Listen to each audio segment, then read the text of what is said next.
Bonsoir, chers téléspectateurs. Nous sommes heureux de vous souhaiter la bienvenue à Klagmauer TV. Le climat et le méchant être humain. C'est ainsi que s'intitulait un article du journal Augsburger Allgemeinen Zeitung le 14 janvier 2015. Dans celui-ci, le professeur Thomas Fokken, micrométéorologue à la retraite, examinait la thèse selon laquelle l'homme porte une co-responsabilité dans le changement climatique. Cette thèse est aussi soutenue par le Conseil mondial du climat IPCC. Mais en est-il vraiment ainsi? C'est la question que nous allons examiner dans cette émission. Étant donné que le professeur Fokken se base sur les déclarations du Conseil mondial du climat, il est important d'analyser d'abord ce qu'est ce Conseil mondial du climat et de qui il se compose. Nigel Calder, journaliste économiste britannique et auteur de livres, a suivi avec attention l'historique et le développement de l'IPCC. Je cite. L'IPCC est un cercle de travail politique et gouvernemental global et non un cercle scientifique. Certes, il est composé de bureaucrates et de scientifiques, mais seulement du genre de ceux qui chantent tous la même chanson. L'objectif fondateur de l'IPCC, défini en 1988, cherche à prouver que nous allons vers une catastrophe climatique et que l'homme est responsable d'un changement climatique. Les résultats climatiques sont par conséquent très programmés à l'avance. D'après Nigel Calder, le Conseil mondial du climat n'a pas l'intention de faire des recherches de manière scientifiquement neutre, comme on l'attendrait d'une commission aussi importante. L'IPCC propage plutôt l'idée qu'il y a effectivement une catastrophe climatique définitive et qu'elle est causée par l'homme. Mais pourquoi le Conseil mondial climatique opère-t-il ainsi? C'est un fait que les lois et les obligations édictées quand une catastrophe climatique est pronostiquée sont d'une immense importance économique. Sans la propagande constante de la part de l'IPCC liée aux médias, toutes les lois et tous les impôts n'auraient pas pu être lancés et appliqués. Sur ce point, justement, le professeur Kirstein, professeur de géographie à l'université de Leipzig, fait le rapprochement suivant. Il pense que la politique du climat est une politique de la peur. Pour lui, le débat sur le CO2 n'est pas du tout en relation directe avec le réchauffement de la Terre, mais seulement avec des raisons financières. D'après lui, la peur est le moteur de la campagne, telle qu'elle persiste jusqu'à aujourd'hui. C'est seulement par la peur qu'une nouvelle politique peut voir le jour, continue le professeur. Klagmauer TV fait écho d'autres voix qui s'élèvent contre la thèse d'une catastrophe climatique. Nous vous invitons à bien examiner les exemples qui suivent.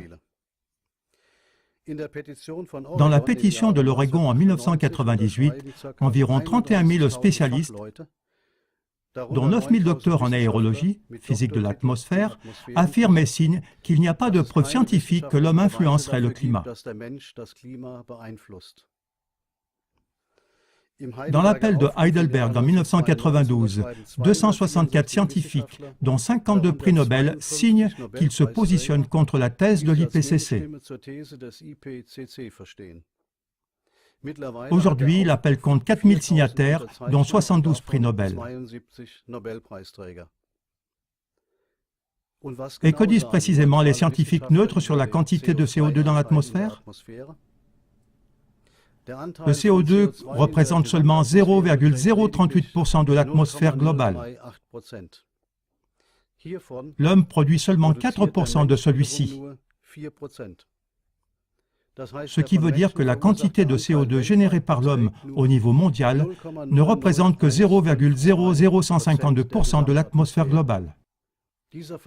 Cette toute petite part de CO2 devrait servir d'explication pour l'effet de serre prétendu, c'est-à-dire pour le réchauffement de la Terre, comme le soutiennent les tenants de la catastrophe climatique.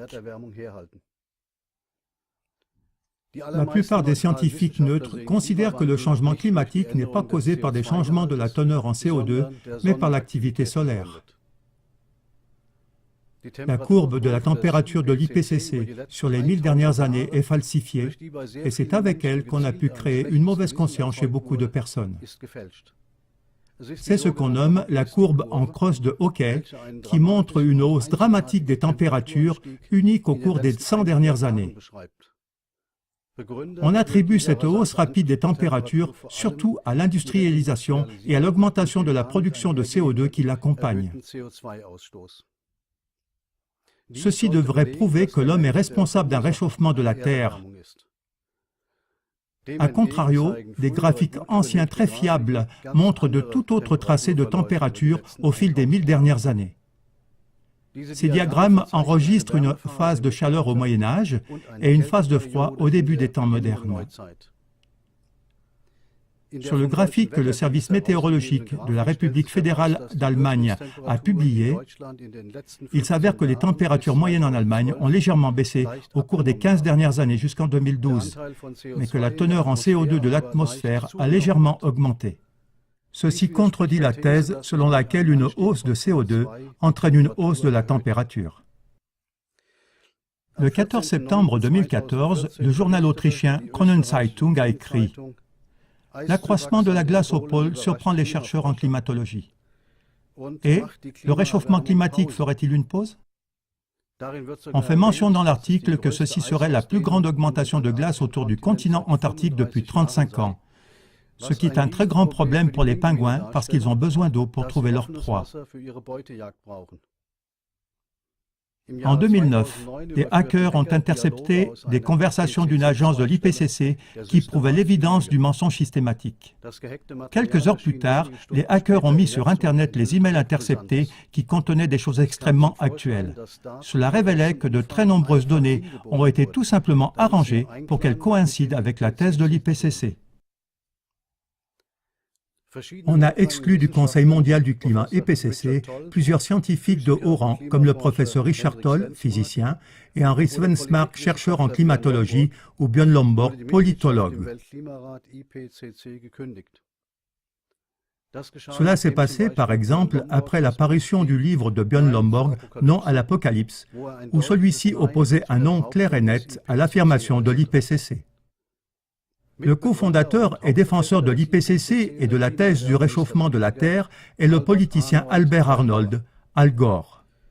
Sous Bill Clinton, de 1993 à 2001, il était le vice-président des États-Unis.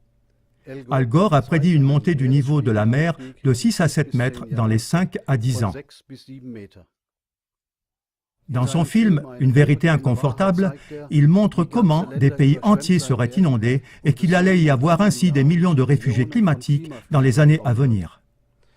Des images d'horreur de villes et de continents inondés y sont présentées. Entre-temps, il a gagné des milliards de dollars par des impôts et des taxes qui doivent être payés en raison de la prétendue catastrophe climatique. En 2010 déjà, le magazine Dépêche posait la question ironique « Qui sera le premier milliardaire CO2 du monde ?» Ce qu'on n'ose pas faire dans d'autres branches professionnelles semble ne poser aucun problème en politique et en économie.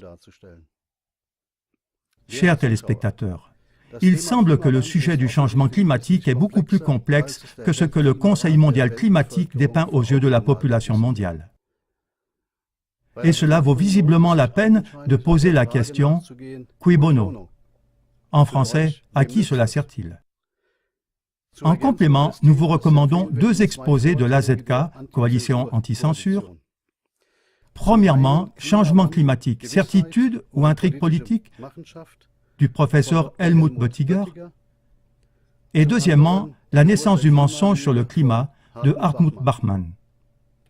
Cependant, ces exposés sont pour l'instant seulement en allemand. Nous vous encourageons à prendre le temps d'informer sur ces rapports de cause à effet les gens qui les ignorent. Et nous vous souhaitons encore une bonne soirée. Au revoir.